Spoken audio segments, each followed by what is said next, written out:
where do we rank Penny in the pantheon of point guards? Like, are we all saying Penny top 10?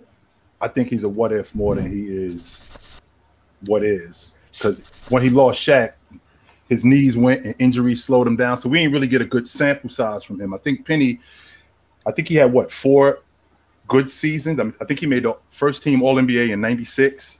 And I think he made the All-Star team a couple more years after that. And then he didn't look like the athletic Penny that he was when he was running with Shaq. Losing Shaq really hampered him because he played off Shaq really well. He had a money mid-range game, one of the best athletes, and as a big guard, he could just do whatever he wanted against anybody. But I don't think we got a large enough sample size from him. If he'd have played longer at that level, we could probably have a different conversation about him. But he ain't played long enough at that level. So did he not play long enough for you to rank him anywhere, or you just? Well, I can't talk about him like I talk about, Magic and all the great point guards like Oscar Robertson and, Stockton and Isaiah and guys like that. I can't talk because he didn't play long enough, and that production that those guys have, it was longer than his. He had the talent to be that good, no question about that. I mean, I think he was a better athlete than Magic. And in terms of talent, that's actually what I want to talk about. In terms of talent, what tier would you put him in? Or where would you place him at? I think he's at the top of the list, no question about that. I mean, 6'7", could get up and down the floor, basically had eyes in the back of his head, could knock down the mid-range, could stretch the defense, get into the teeth of the defense. He was a solid defender too. So from a talent standpoint, yeah, Penny's at the top of the list, no doubt about that.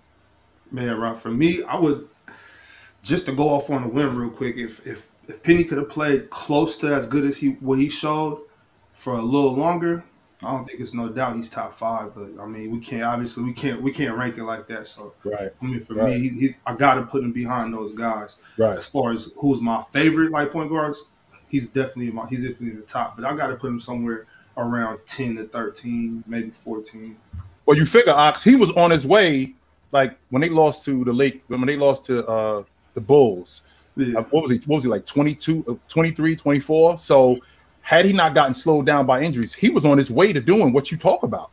He was on his way to doing that. When we lost Shaq, that's when he started breaking down, man. Let's keep in mind, though, they fresh off a comeback from Jordan, but they did beat the Bulls, too. Yeah, they did.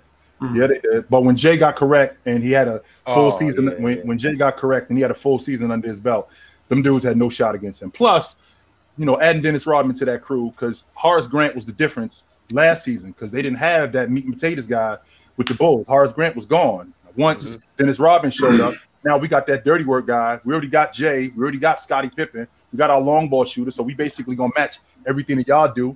And it was lights out for him.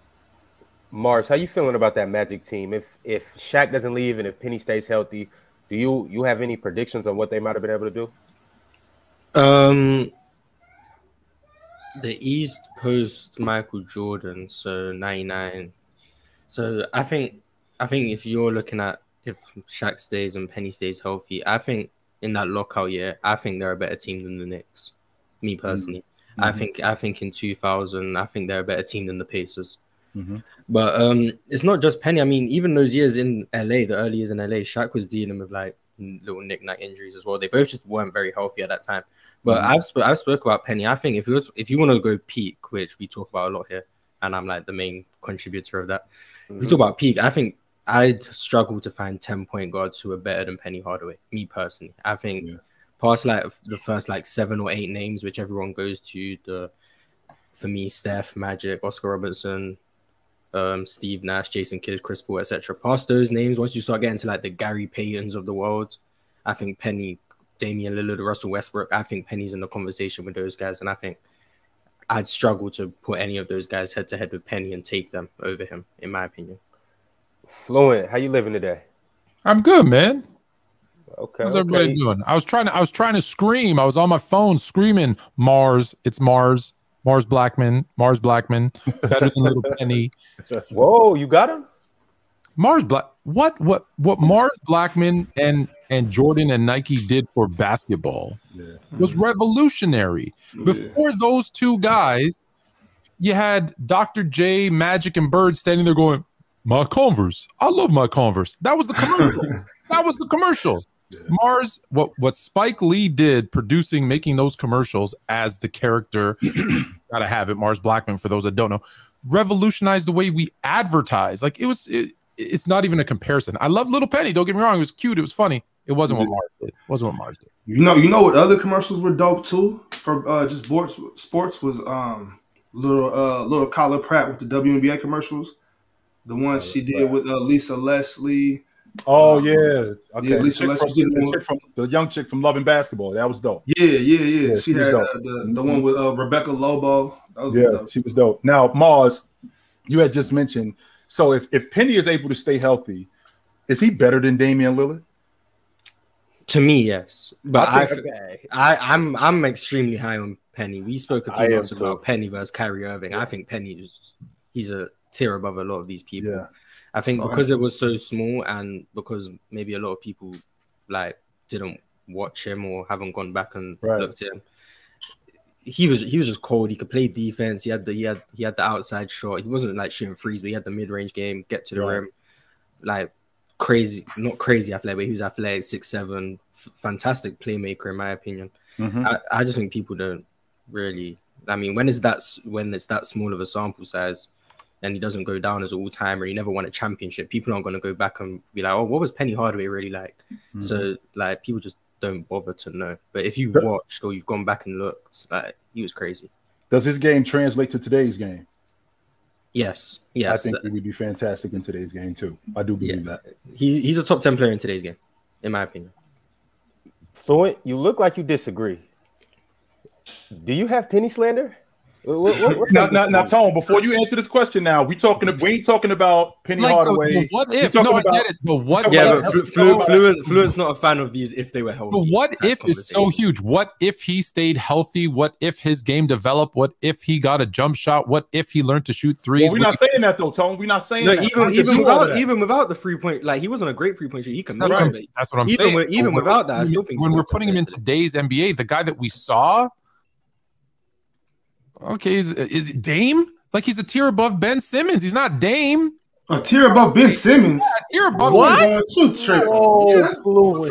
What did I just walk into? I know you got to hold on. Here's what we can do. Let me finish. When we on this show, this is what you can do. You have an opportunity to walk this back, Tom. I'm not walking. No, I'm not walking back, man. Listen. We didn't see enough of Penny. It's like.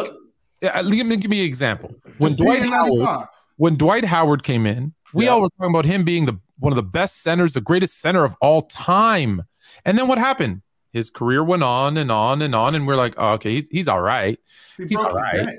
Like Dwight, but that's what I'm saying. We don't know. Like the what if. My point is, the what if is so big to say if he didn't get hurt. Yeah, for that small sample size we saw. Yeah, he was phenomenal. But we're talking about top 10 all time? No, not top 10 all time. No, top 10 in the NBA right now. No, in today's game. No, we ain't going that far, Tone. No, we're just talking about in today's game. I don't think he's top 10 right now either. I think he's nice. I don't think he's top. If it's a huge if he stayed healthy. If Derrick Rose stayed healthy. If Grant Hill stayed healthy. I don't know. Let me say this though. Now I know you hate the what if, the hypotheticals and all that, but since we're already going down that path. We're already in that rabbit hole. A healthy Penny. It's not crazy to say he's in there top 15 fighting against somebody's top 10 list. Penny was like that. I don't think it's crazy to say that. You know, give me a player similar to Penny right now. Shea. Shea was the first person that came. Sep a better athlete and bigger. Yes, and a better playmaker. Look at Floyd. You know that's a perfect. Tone, why are you fighting that, Tone? Is Shea top 10? But that's the difference, though. He's better than Shea. He's just an example. He's similar to Shea, but he's a better player than Shea. He a better athlete than Shea. He a better passer than Shea. He got a better mid-range game than Shea. Post game, like better post game than Shea. Against those 90s, against those unathletic 90s plumbers.